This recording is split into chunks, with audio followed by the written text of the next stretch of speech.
Update muna nga tayo sa mundo ng basketball sa Gilas Pilipinas at sa PBA.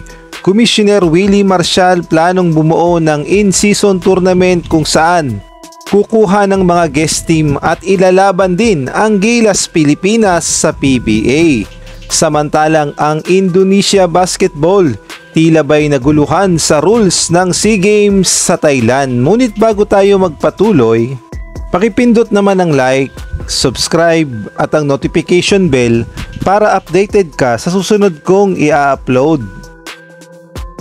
Sa pagbubukas nga ng 50th season ng PBA sa October 4 and 5, mukhang may pinaplanong matinding pakulo itong si Commissioner Willie Marcial para sa lahat ng fans ng PBA.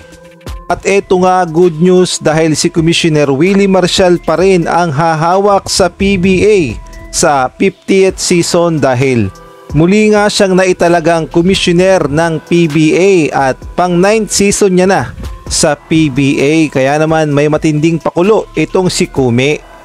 Ang sabi nga sa report ng Spin.ph, PBA eyes in season meet with foreign teams pocket tournament featuring Gilas Pilipinas.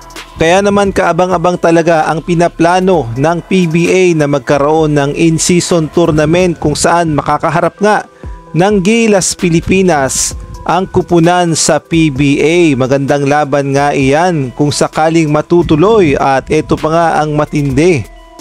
Mag-iimbita rin itong si Commissioner Willie Marcial ng mga foreign guest team, kabilang na dyan ang Macau Black Bears at gayon na rin itong Hong Kong Eastern Long Lion at ang kupunan sa Indonesian Basketball League.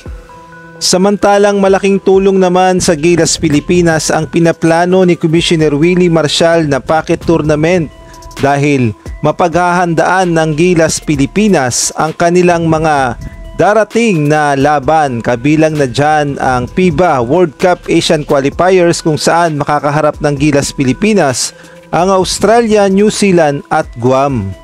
At next year naman ay mapaghahandaan din ng Gilas Pilipinas ang paparating na 20th Asian Games na gaganapin sa Japan sa September 19 hanggang October 14, 2026. At kung kayo naman ang tatanungin, sang-ayon ba kayo na isali ang Gilas Pilipinas at 4 na foreign teams sa PBA in-season tournament? Maaari kayong magbigay ng komento sa comment section. Samantalang sa ibang balita naman, tila ba'y naguluhan sa rules ng Asian Games sa Thailand ang Indonesia dahil ayon nga sa report, ang sinusunod ngayon na patakaran ng Indonesian Basketball, yung FIBA rules na before 16 kailangan makakuha ng passport. Kaya naman kung atin ngang mapapansin ng kanilang mga players ay halos local players at nag-iisa lamang ang kanilang naturalized player. Ngunit alam nating lahat na hindi naman ito ang inimplement na ng Thailand, bagkus sa kanilang latest report, ang kanilang ini-implement na rules sa basketball ay passport only rules at ayan nga ang sinusunod ng Pilipinas o ng SBP.